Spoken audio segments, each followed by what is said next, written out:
കൊല്ലം കരുനാഗപ്പള്ളിയിൽ cable കുരുങ്ങി വീട്ടമ്മയ്ക്ക് ഗുരുതര പരിക്ക്. തടിയുമായി എത്തിയ ലോറിയിൽ കുരുങ്ങി കേബിൾ പൊട്ടിയാണ് അപകടമുണ്ടായത്. 20 മീറ്ററോളം ദൂരത്തേക്ക് തെറിച്ചു വീണ യുവതിയുടെ ശരീരത്തിലേക്ക് ഉയർന്നു പൊങ്ങിയ സ്കൂട്ടർ വീഴുകയും ചെയ്തു. ലോറിയിൽ അമിതഭാരം കയറ്റിയതാണ് അപകടത്തിന് കാരണമെന്ന് നാട്ടുകാർ ആരോപിച്ചു.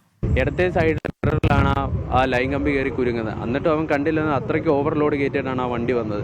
അതിനകത്ത് തടിയും കൊണ്ട് വന്ന ലോറി, അതിനകത്ത് പ്രോപ്പറായിട്ടല്ലായിരുന്നു തടി പോലും കിട്ടിയത്. ആ CCTV ക്യാമറയ്ക്കകത്ത് നമുക്ക് കാണുമ്പോൾ തന്നെ നമുക്കത് അറിയാൻ പറ്റും.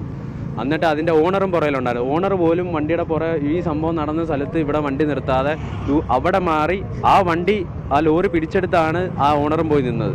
ഓണർ പോയി നിന്നിട്ട് ഓണർ ഭീഷണിപ്പെടുത്തുമായിരുന്നു ഇവിടുത്തെ നാട്ടുകാരെ.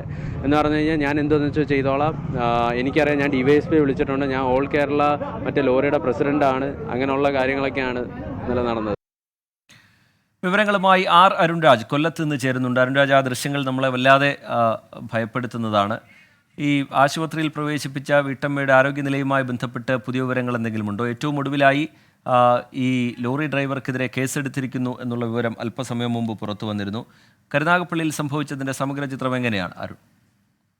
റീജിത്ത്, ദൃശ്യം ഭയപ്പെടുത്തുന്നതാണ്, ഏറെ ഭയം ഉണ്ടാക്കുന്നതാണ്. കാരണം ഈ റോഡരികിൽ സ്കൂട്ടറിന് മുകളിൽ നിൽക്കുകയായിരുന്ന സന്ധ്യയുടെ നേർക്ക് ഈ കേബിൾ പൊട്ടിയ വാഹനം സന്ധ്യയെ വലിച്ചുകൊണ്ടാണ് കുറച്ചു ദൂരം മുന്നോട്ട് പോയത്. 20 മീറ്ററോളം സന്ധ്യയുമായി ഈ വാഹനം മുന്നോട്ട് പോയി. ശേഷം സന്ധ്യയുടെ ബൈക്ക് തന്നെ ഉയർന്നു പൊങ്ങി, അത് ഈ കേബിൾ തട്ടി ഉയർന്നു പൊങ്ങി സന്ധ്യയുടെ തോളിലേക്ക് വീഴുകയായിരുന്നു. അങ്ങനെയാണ് സന്ധ്യയ്ക്ക് തോളിന് പൊട്ടലേറ്റത്.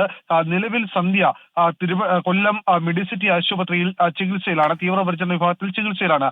ഇക്കാര്യത്തിൽ പോലീസ് പറയുന്നത് ഈ വാഹനത്തിൽ അമിതമായി ലോഡ് ഉണ്ടായിരുന്നുവെന്ന നാട്ടുകാരുടെ ആരോപണം ശരിയാണ്. കൃത്യമായ രീതിയിലല്ല ഈ വാഹനം ഈ റോഡിലൂടെ സഞ്ചരിച്ചത് എന്നുള്ളതാണ്.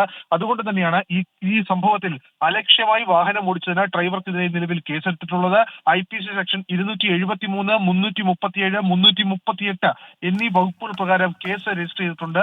ദൃക്സാക്ഷികളുടെ മൊഴിയുടെ അടിസ്ഥാനത്തിലാണ് പോലീസ് അന്വേഷണം ഇപ്പോൾ മുന്നോട്ട് പോകുന്നത്. എന്തായാലും സംഭവത്തിൽ വലിയ പരിക്കുകൾ ഉണ്ടാകാത്തിരുന്നത് ഭാഗ്യമെന്ന് മാത്രമേ പറയാൻ കഴിയൂ.